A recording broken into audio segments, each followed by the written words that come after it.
हैं मौजूद, ये अश्वनी कुमार।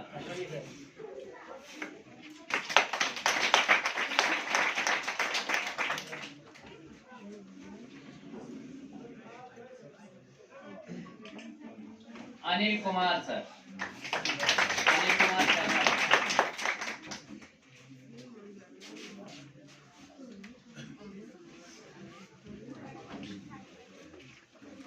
जी।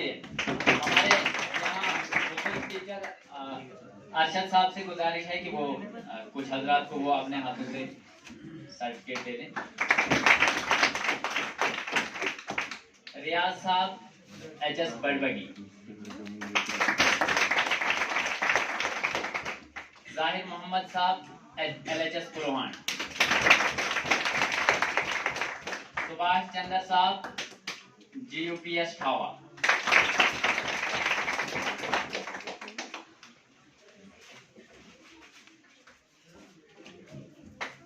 मुबशर अमीन साहब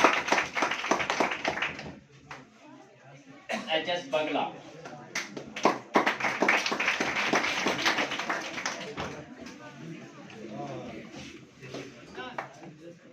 अनीस अहमद साहब UPS पंडा,